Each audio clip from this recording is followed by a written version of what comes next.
What's up, everybody? This is Nightlife for the Follow Leader podcast. Thank you so much for joining me. Make sure you like and subscribe to the YouTube.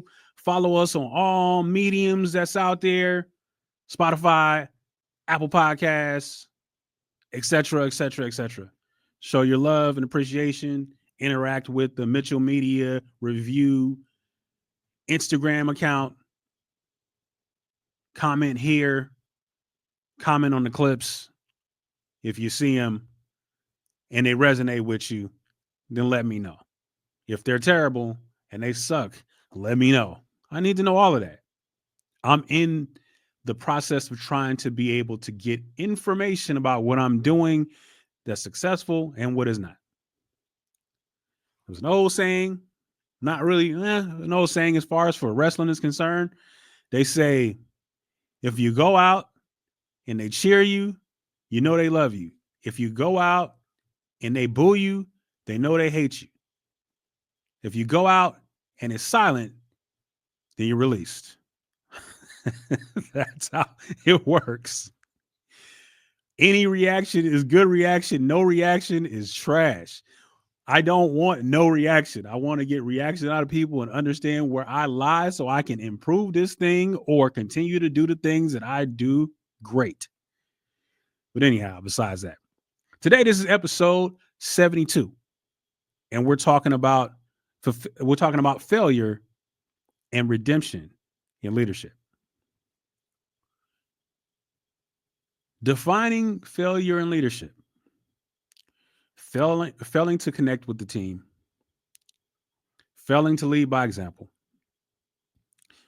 coming in when you are new and hiking your pants up and going, there's a new sheriff in town and changes are going to come and there's going to be some things done around here differently because I call the shots. You walk into situations like that, you will decimate the foundation of your culture.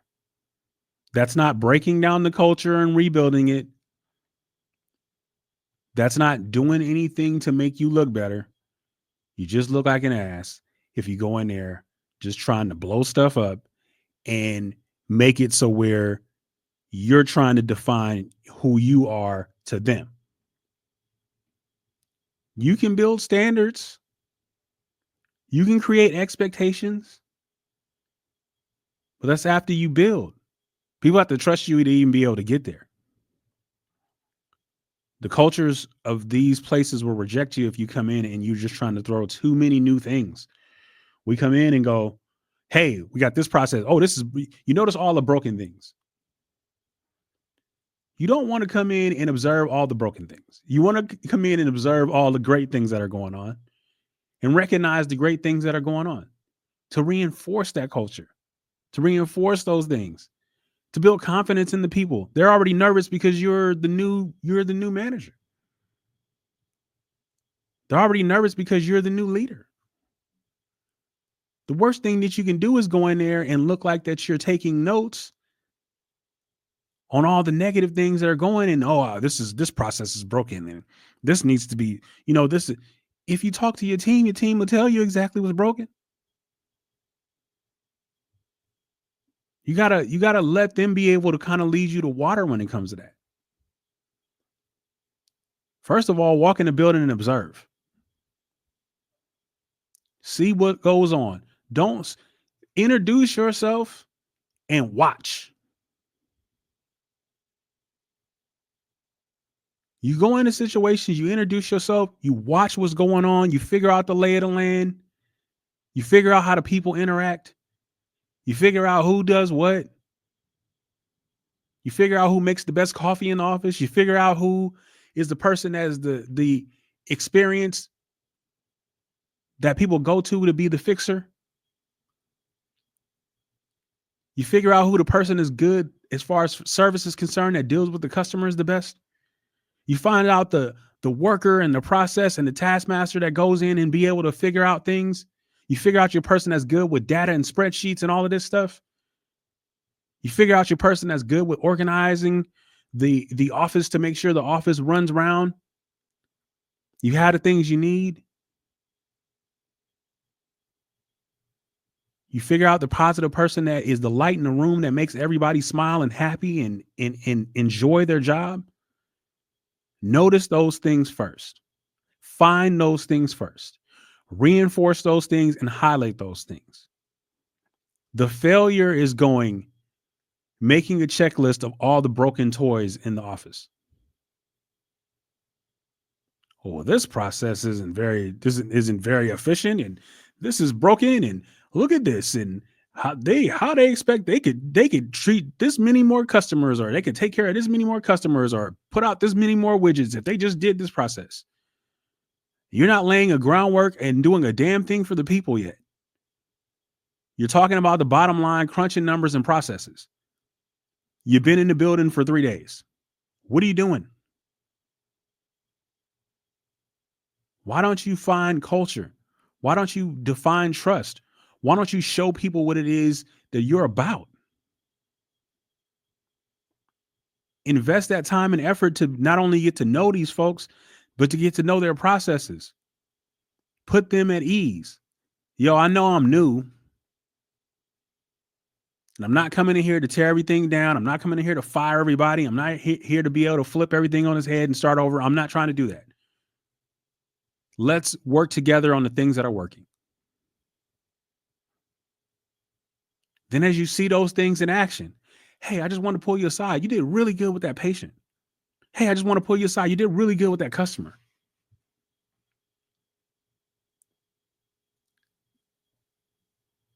So have you interacted? I mean, have you had that situation before? And have you handled it like? I mean, do you usually handle it like that?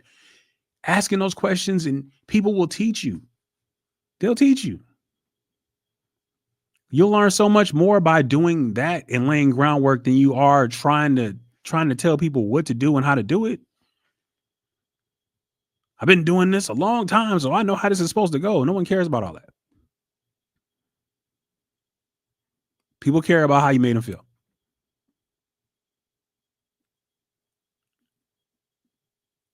Do I want to work for this guy or not? Do I want to work for this lady or not? That's up to you. Lay those things out. Lack of building trust. If you're kikiing an eye in everybody's face, but then you go into upper management and then you're just basically ripping it down to the studs and tell them about everything that's broken, does nothing. That will kill your credibility. Invest your time and your patience in your people to build culture. Find out the culture that was already established, reinforce the highlighted great things about that culture, and then the other things you get them to invest back into you to help you fix. Hey, I noticed that we did this and this. Can you tell me how we can possibly do that better?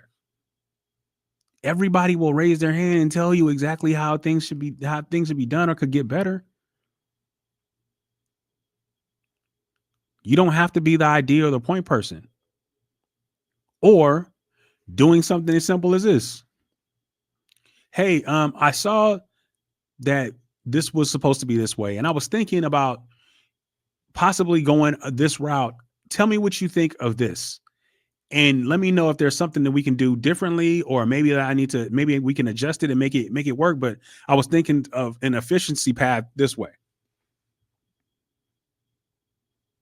It wasn't a process that was just told to them to do it or else.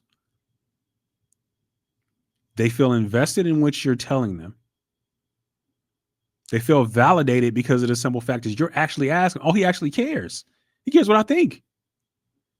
She cares what I think. That's amazing. I've been wanting to fix this whole time. It's so great that's been pointed out. So now we can fix it. And they're giving me an opportunity to be a part of that. People want to be that. People want to be in that.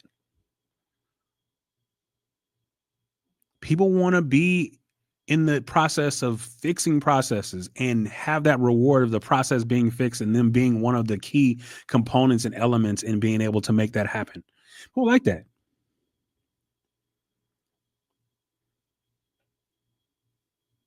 Then you go into situations and you walk in and you look at things and you think that people are only just that. You completely box them into those situations and think that they're just that. They may be very good at their roles as far as what they do, but you think they're just that. They could be wanting more. You have to inquire about, hey, first of all, thank you so much for being able to take care of this. I know that you're reliable to be able to take care of those things. Have you ever thought about this? Would you mind assisting on this? Would you mind helping with this? Give them the opportunity to be able to help to do more. Some folks want to do more. Some folks want to have a more of a fulfillment and a more of a stake in what's going on. And it's you to be able to have the wherewithal to give them those opportunities. And then help your work out as well. You could free up time to be able to continue to build relationships and to be able to work on the things that they need taken care of as you rely on these other people.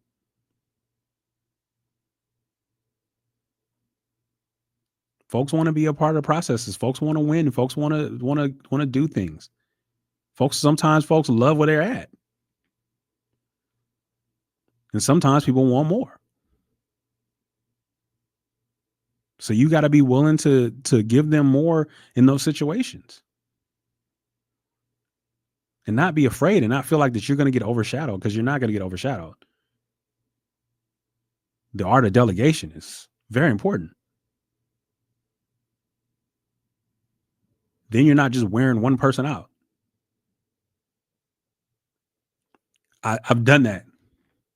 Hey, you're good at this, so I need you to do this every single time. Fix this problem for me every single time. And then they get burnt out. And then once they get burnt out and they can't do it anymore, then you have no one else to do the process because you didn't teach anybody or you didn't see if anybody else could do it. You got to be willing to be able to shift those responsibilities on to other people every now and then. Mix and match. Give somebody else the opportunity to be able to carry the bucket of water sometimes. Can't just hit the same person in the head over and over again. Doesn't work that way. Going in to situations, another way that you fail at leadership is going into situations where people identify things that they would like to be corrected or fixed, no matter how minor, and just ignoring them. You don't ignore things when people ask for things to be fixed. Hey, this wheel on my chair is not rolling. I need another wheel for my chair. That may sound like it's not a big deal or a priority. That doesn't affect customer service or patient care or anything. That doesn't affect those things. But it affects the person that's giving the care or service. Fix the problem.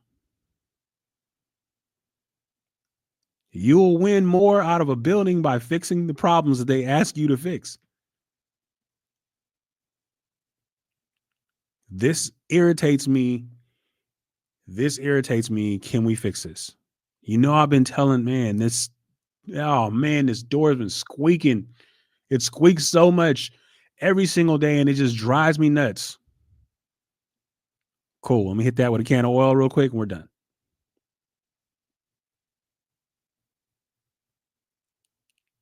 Be the problem solver when it comes to your people that take care of people.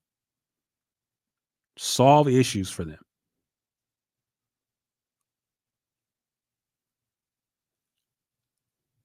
I have something happening. I need to see if I can get some time off within the rules. Cool. Let me see what we can do.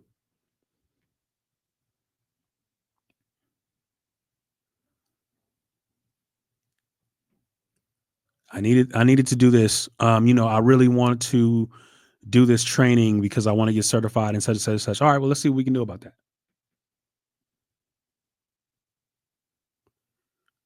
When people need things, try to take care of their needs because they're going to take care of the people that they serve needs because of what you do for them. Then it's trust. There's gratitude involved in that. So then when you ask something of them later, when you need something of them, you know what? He ran through a wall for me. I got you, boss. I remember I was going through this and she took care of this for me. I'll take care of that. No problem. The greatest words you can hear as a leader. I got it. No problem. Right away. Are you kidding me? The peace of mind in that, to know that you don't have to just gut it out yourself or try to figure out how this is going to work or how you're going to be able to fix this, or how, if you need to assign this to somebody, because once you speak up about it, somebody's going to raise their hand to be able to take on the challenge. It's an awesome place to be. But you got to build to be able to get to that point, because if you're not there, you're not fixing the problems, you're not recognizing the people, which is another thing that we're going to get into. You're not recognizing the people when they do great things, then you're not going to be able to have uncomfortable conversations with them when they have opportunities. They're not going to give you anything when you need it. They're not going to do the extra for you when you need it. If you don't look out for them and their interests and try to help them and scratch their back when they need their back scratched. The other thing that will cause failure in leadership is not recognizing your folks. Not recognizing your people. They go out of their way to do something for you. Thank them. Make a big deal out of it. At your meetings, highlight it. In your interactions, daily, highlight it. Thank you so much for doing that. I appreciate it. Go into detail. Don't give them just a blanket thank you.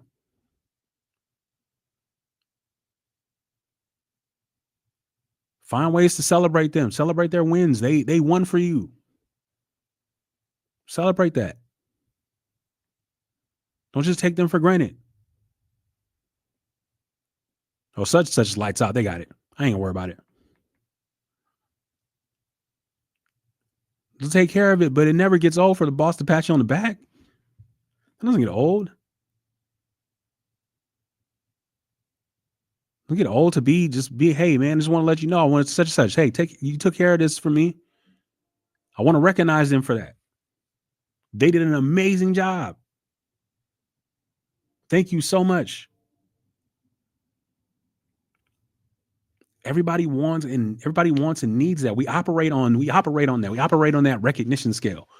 People to recognize our work. Some people are like, I don't want to be recognized, and I don't want you to talk about me and make a big deal out of it. I think it's a bunch of mess. Everybody wants to be recognized for what they do. They may not want to be recognized in the same ways, but you got to make sure you recognize them. Even if you're telling them off the grid, thank you. I just want to thank you. It meant a lot for you to be able to handle XYZ for me. Thank you. It builds trust. He appreciates the work that I do. She appreciates the work that I do. They appreciate the work that I do.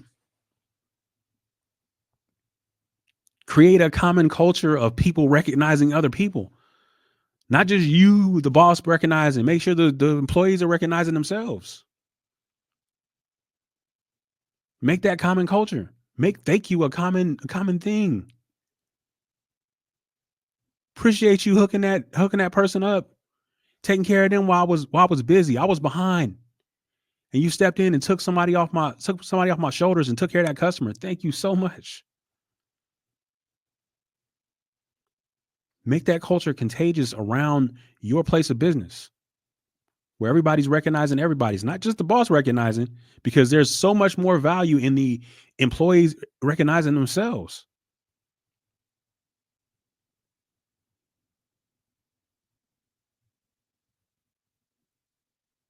It's always good to be recognized for good to be recognized by your boss.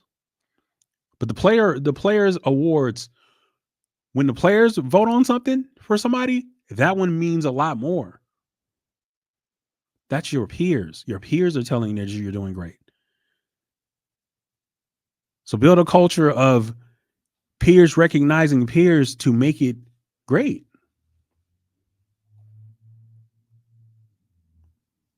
But if you got a culture of non-recognition, or it's not good enough,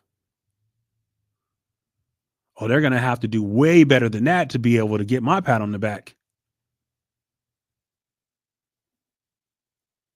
No, you have to recognize small things and you have to recognize the big things. A pat on the back and thank you for the small things is great. The party for the grand things that happen, yes. You make an event out of that. You make a spectacle out of that.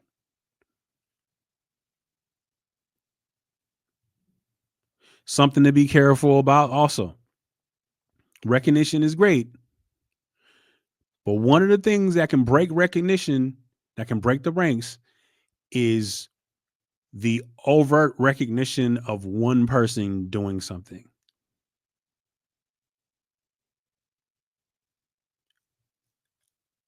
It's employee of the month is cool, I think, in its aspects, but I think sometimes that's a culture breaker because you're saying that one person was better than everybody else. You have to be careful with those. You have to be able to have the type of leadership to be able to build the framework up that to that so people will understand and accept that and not look at it as you're playing favorites. You like them better than me. You think they're better than me. You don't want that. And you have to have the wherewithal to build it and structure it in a way that is palatable for everybody, and then for them to be the ones to help to recognize that and make it special.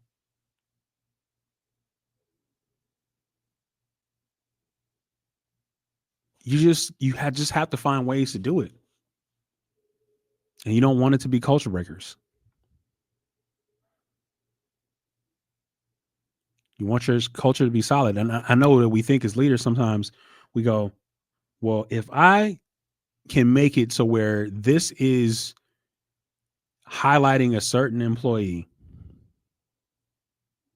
what that does is that will make everybody work just as hard to be able to get to where they're at. Not necessarily.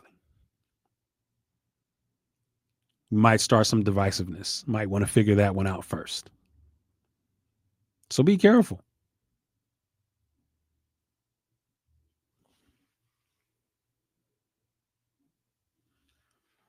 Accountability or lack thereof will eat away at people trusting you. I'm one of the first ones to be able to raise my hand and say, my bad, I failed. That was my fault. Should have took care of that. Didn't take care of that. Hey, I missed it here. People want you to humanize yourself like that as a leader and say, well, hey, you know what? I messed that one up. I could have did that better. Let's break down and analyze how this went wrong. And can y'all help me with being able to make sure that it doesn't happen again? What could I have done better in this situation? I'm willing to put myself in front of people for them to tell me about my warts and my bads and my things that I don't do well. Please don't be scared because I'm your boss and I'm asking you this, but I'm asking you this because I want to get better. Is there things that I need to be able to fix? Is there things you see that I could do better? Team wise, in regards to you, in regards to dealing with upper management, in regards to anything. Just tell me if there's things that I need to get better at. You can't be beyond reproach as a leader when something goes wrong and you're the catalyst. If you can't raise your hand and say my bad, you're never going to build a solid foundation for your team. They got to know that the coach is fallible sometimes. Oh, he's human.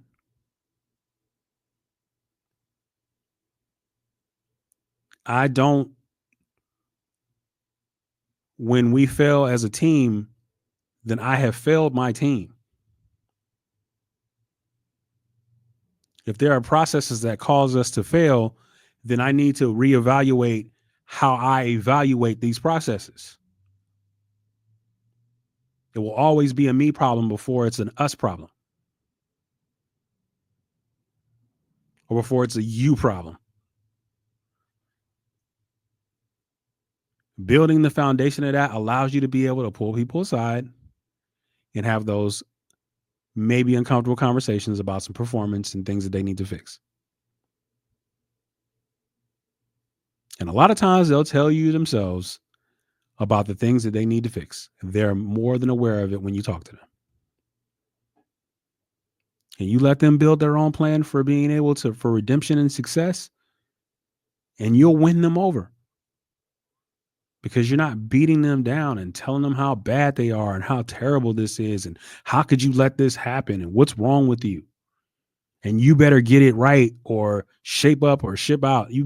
If you look at people in this time as a leader and you're trying to treat people like that, you will get your ass rolled out of whatever company you're in. You're not going to last.